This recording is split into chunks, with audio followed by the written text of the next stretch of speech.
Rav Walkenishli for opening up Rosh Chodesh Kislev for the meeting of the Igad HaRabbanim. As the minute Atzig of the Igad HaRabbanim, we start with the Kapitel Tehillim. We call upon the chairman of the Rosh Chodesh conference, Rabbi Yosef Solomon, to lead us into Tehillim. Solomon.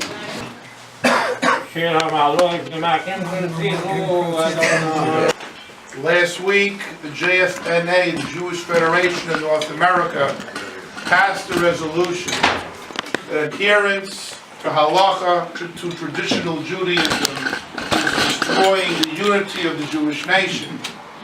To add insult to injury, the Reform movement equated the civil rights of the 1960s to the right to conduct Rabbinical Islam egalitarian prayer service and the gender prayer service at the Kotel, the Mokum HaMikdash. This is terrible.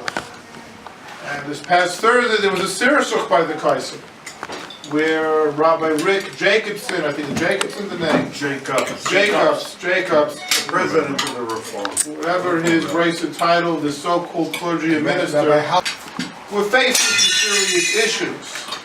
Also, there was a Daily News article this past week by Rabbi Niederman from Williamsburg that spoke about the assault we're having right now with the Department of Education.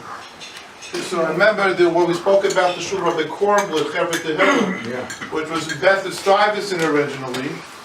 Before Moshe Lubavitch, he in the 1920s testified by the State of Regents in New York, and they determined with the Archdiocese the current yeshiva curriculum that we have is legitimate.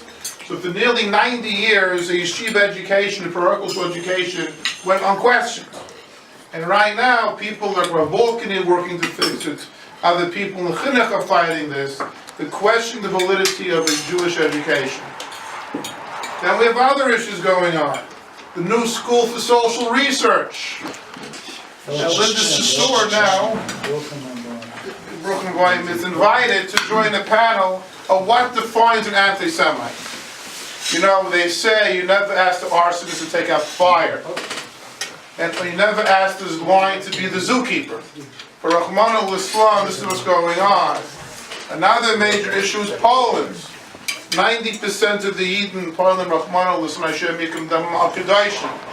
And there was a rally in March last week with 60,000 Pilashot to submit and marching in Warsaw, calling for a white Europe, a white Poland.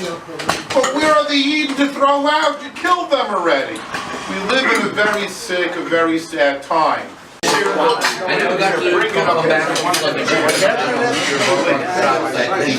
2 weeks ago, I was called by a younger man in Eretz Yisrael who seems to be the editor of some, I didn't even get the name of the paper or the magazine that he was writing for. And interestingly, he asked me if I could tell him a story about Rav Pam, and I could tell him a story about Rav Gershon Tenenbaum. How these two came together, the two names, I don't know. But I said, he said, when could he call me back? Would I be willing to share with him? So I said to him, you'd have to call me back. I'll take 7 or 8 minutes right now, and I'll tell you a story of each. And I just want to share with you, because I think it's important information for Rabbanim to know. The first one was with Rav Pam. I said to him that there was a Yid in Toronto. This is a true story. I know the name of the person. And he was in shul by Shachris, and a Meshulach came collecting around during Shachris money. And he asked him, after he gave him some money, where are you going to eat breakfast? And he answered him and said, I just got off the bus from New York and I ran over here to catch the minyan. Before they left, I wanted to collect, and they're not going to sit here all day, so I came running. The truth is, I don't know where I'm going to be eating breakfast. I just got here. So the Yid said to him, I'd like to ask you please to come to me for breakfast. So he said, with pleasure. So he went with him to eat breakfast, and at the end of breakfast, he asked him if he would come back for dinner and he would sleep over that night in his house. So the Meshulach, who was from Eretz Yisrael, said, I'm not here on vacation. I came here to collect, and I have 20 addresses 20 minutes out of Toronto. So if I come here tonight, I killed that whole plan. So he said, the Yid is a Gevir, was a Gevir, he's not living here. And he said to him, I will give you a check that you will be the judge if you think in your mind you would have gotten more from the 20 houses than what I'm giving you. So the Yid said, okay. He came for dinner and he stayed overnight. The day after, in the morning, he left back to Eretz Yisrael, and the Yid asked him, the Toronto Yid, asked him for his name, his address, and his phone number. And he gave him a big check, and he was very happy, and he left. 9 months later, the Yid in Eretz Yisrael receives a phone call. Shalom Aleichem, you remember in Toronto you came to me for breakfast and for dinner, and you stayed overnight. So he said, yes, of course I remember. I want to give you a first-class ticket. And he gave him a first-class ticket on El Al. It's not business, which is $3,000 or $4,000 or $5,000. A first-class ticket's like $10,000 on El Al. It's a very expensive. I'm giving you a first-class ticket. My wife today gave birth, Baruch Hashem, and after 10 years we had no children, to a baby boy. And I want you to be the Sunday. He was a little surprised. He said, I'll gladly come. Anyway, he came to the bris, and he made the bris in a hall in Toronto because he had half the city there. He was the first child in 10 years, and he was a prominent member of the community. And every Rav in Toronto was there. So after the bris, this Yid asked him, he said, you gave me such a kibbud, but I just want to ask you, why did you do it? You had every Rav here, you had Rashi Yeshiva, you had Mamish, everyone in Toronto. Why me? So he said, I'm going to answer you. We did not have children for 10 years. And we went to Rav Pam, and we asked Rav Pam for a bracha, and he gave us a bracha. Then I asked Rav Pam, maybe you have a segula for me. Maybe there's something we should be doing and we're not doing it. So Rav Pam said to him, if you will take a look in the Siddur, you will see on Shmini Atzeres, when we bench Geshem, that every paragraph is designated to a different one of the Avos. And then to Moshe Rabbeinu, and then to Aaron. The one for Yitzchak Avinu says, Zechor hanoilad bivsuras yukach no ma'at mayim, that when the Malachim came to Avram Avinu, one of them was to be Mavasa, that Sarah is going to have a baby. So remember, in the schos of the Yukach no ma'at mayim, that they took water. It wasn't Avram himself. He sent Yishmael for the water, and that's why they asked that he brought the meat. He brought 3 tons with chardal, with mustard, and everything. Ma'at maim, a little. So they say on that, because when you send someone else to do it, you can't be a tzaddik on Yenin's places. That he was going to go schlep 20 gallons of water, you can't. So by the water that he was the shliach, his son, he said only yukach no ma'at maim.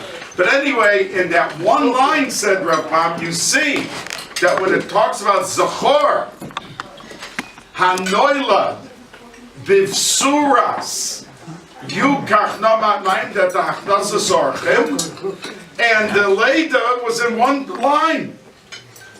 The next time that your wife goes to mikveh, Leil Tvila, have someone sleep in your house. You were the person. That night was Leil Tvila, and exactly 9 months later she gave birth. You don't deserve to be the Sandik.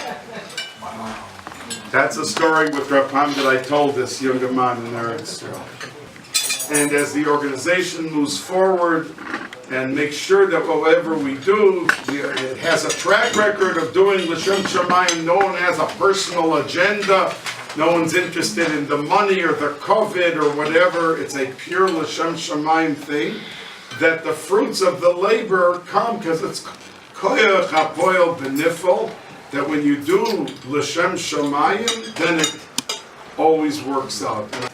Someone on Sunday who was visiting in Crown Heights that Shabbos and never was in 770 in Lubavitcher Shul, decided he wanted to go in to see what's happening, what are they doing. And he came in and the Rebbe was speaking about Yemos HaMashiach and about Tchias HaMesim. So he wrote him a letter on Sunday. And he said, it could be I didn't understand the Rebbe, but if I did understand him, he made it sound like there'll be a Moshe Mashiach and that Tchias HaMesim will be almost right away. The Arizal writes in one place that it'll be 8 years later, one place he writes 24 years later, one place he writes 40 years. So the Lubavitcher Rebbe answered him and said to him, you understood me correctly. That is what I said. And that which you quote the Arizal, I am very familiar with it. I'm well aware of it. And I submit to you that the Arizal himself, who lived 400 years ago, after what Klal Yisrael had to go through these 400 years, that he also agrees with us that we're not going to have to wait the 8 years and not the 24 and not the 40. That they'll come, and shortly thereafter will be Tchias HaMesim. So we should be zoichet to see it, l'chaim, and thank each and every one of you for coming to join us here tonight, and the Eibush is a helping that we should all have a gesunden winter. Amen. How does one become a leader? By leading. The Igad Rabbanim is blessed to have Talmidei Chachamim from the best yeshivas in America and the world. Living in a time and in an age where anyone who wants to call himself rabbi may do so. It's not copyrighted. And there are people who are belonging to various organizations, such as the Rabbinical Assembly or the Reform Movement, or they belong to no organization. But they're mavericks. They go out on their own, and they believe that they can change the rules of how one enters into Klal Yisrael, conversion to Judaism, which is only kahalacha. There are those who would like to initiate a new type of prayer service at the Kotel HaMaravi, and we're living in a time where they are doing this in a very bold way, in a way which they show no respect for the traditions of Torah. I know that some of us are thinking to themselves, what does Yerushalayim and Tefillah at the Kotel have to do with the Igad Rabbanim de America? We have enough problems in America, why should we get involved and insert ourselves into what's taking place in Eretz Yisrael? Well, if you said Hallel today, at the end of the kapitel Ahavti es Hashem, how does it end? What is the last pasuk? The Chatzvah is based Hashem. Which place? Yerushalayim. We are invested in Yerushalayim. On Rosh Chodesh Kislev and every day of the year. In today's Parsha of Vayetze Yaakov, Yaakov is going to Chara. Charei nafsho lo'olam. And what does Rashi say? Vayelech Charana. And Rashi brings a long arichas, a very detailed explanation.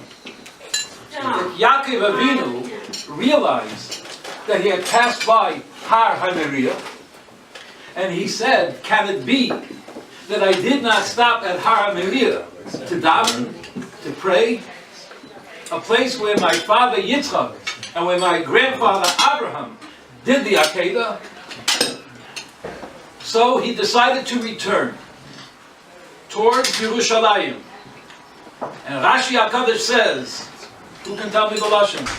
Neka ha-ha mimkaimai.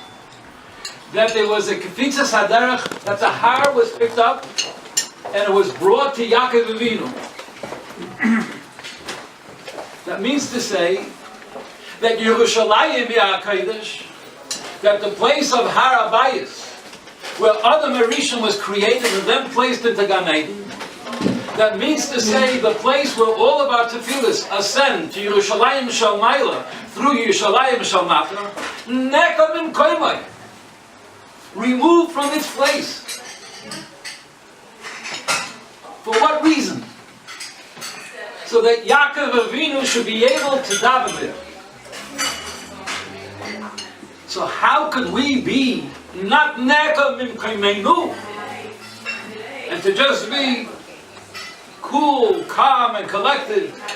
The Jews in Yerushalayim will do what they need to do, the Rabbanut will do what they need to do, and we'll take care of our problems. The problem of egalitarian prayer space at the Kotel HaMa'aravi is not the problem of Eretz Yisrael alone. It is our problem. It is our issue. It is very personal.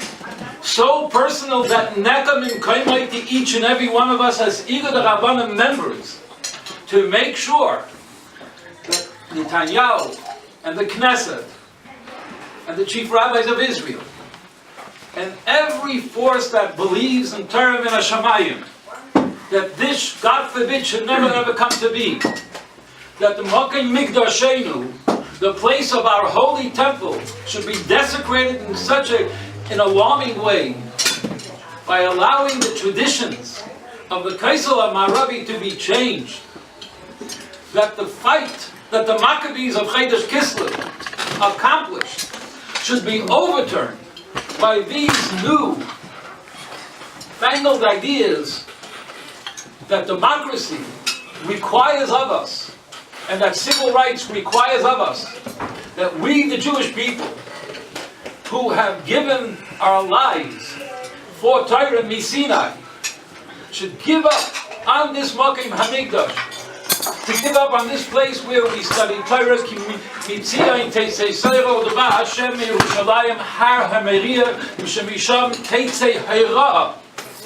so Rabbanim who are obligated to teach halacha and give Hayra'ah and teaching.